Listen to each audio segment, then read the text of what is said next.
আটকবর মোড়ে মোটর সাইকেলের মুখোমুখি সংঘর্ষ হয়েছে।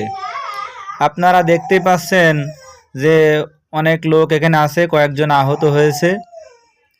মোটর সাইকেলের অবস্থা গুরুতর জখম, মোটর সাইকেল মারাত্মকভাবে আহত হয়েছে, মানুষজনও আহত হয়েছে মোটামুটি।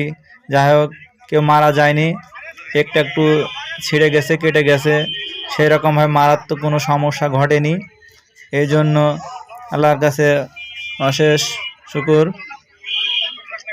এই মুজিবনগর রোড হয়ে খলিশাগাড়ি গ্রামের সাজিদুল এবং শাকিল ফ্রিডম গাড়ি তারা চালিয়ে আসছিলেন আটকবরের দিকে। এমন সময় হুদাপাড়া গ্রামের প্লাটিনা 100 মোটর সাইকেল গাড়ি ব্যাক করে আটকবর মোড়ে, তৎক্ষণাৎ মুখোমুখি সংঘর্ষ হয়ে যায়। আপনারা দেখতে পাচ্ছেন কি ধরনের সমস্যাটা হয়েছে। অনেক লোকের ভিড় ওখানে হয়েছে, মোটর সাইকেলের হেডমেট ভেঙে গেছে এবং অনেক পার্টসপাতি ক্ষতি হয়ে গেছে। আপনারা দেখতেই পাচ্ছেন কি অবস্থা, উৎসুক জনতা এখানে দেখছেন। অনেকেই বলছেন যে মানুষের আহত হয়নি, এটা খুব ভালো। মানুষ তার মরেনি, মানুষ তো বেঁচে আছে। একজনের একটা মোবাইলের প্রবলেম হয়েছে, মোবাইল ভেঙে গেছে। হ্যাঁ, অনেক মোবাইলের কারণে হয়তো তাকে জরিমানাও দিতে হতে পারে। যেহেতু আমরা শুনলাম যে দোষ হয়তো হুদাপাড়ার প্লাটিনা 100 যে লোকের মোটরসাইকেল, এই যে এই 100 মোটরসাইকেলটা দেখতে পাচ্ছেন, এই লোকের একটু দোষ আছে। উনি হঠাৎ ব্যাক করেছেন, এমন সময় দ্রুতগামী ওই খলিশাগাড়ি গ্রামের সাজিদুল ও শাকিল আসছিলেন মুজিবনগর রোড হয়ে, তখনই সংঘর্ষটা মুখোমুখি সংঘর্ষটা হয়। যদি উনি একটু খেয়াল করতেন হয়তো বা এই সমস্যার সম্মুখীন হতো না। ভুল বোঝাবুঝির কারণেই অ্যাক্সিডেন্টটা ঘটেছে। অ্যাক্সিডেন্ট তো অ্যাক্সিডেন্ট, অনেকেই বলছে তার দোষ। আসলে অ্যাক্সিডেন্টের দোষ।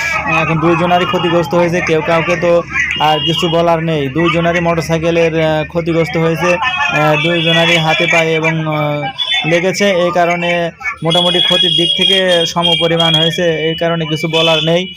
হ্যাঁ দর্শক, আপনারা দেখতে পাচ্ছেন যে মোটরসাইকেলের অনেক অংশ ভেঙে নিচে কিন্তু পড়ে আছে। ওই বাম সাইডে আপনারা দেখতে পাচ্ছেন এখনো পর্যন্ত উৎসুক জনতা এখানে ভিড় করে আছে।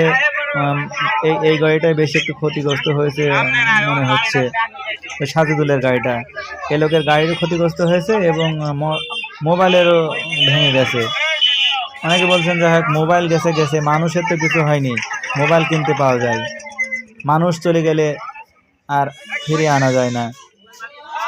বলবো কথাগুলো খুব সুন্দরই বলেছেন যে এই ভাইয়ের মোবাইল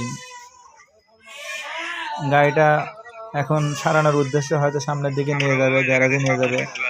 না সারালে তো আর গাড়িটা চালানো সম্ভব হবে না। এই বলে আমি আমার কথা শেষ করছি। 8 বছর থেকে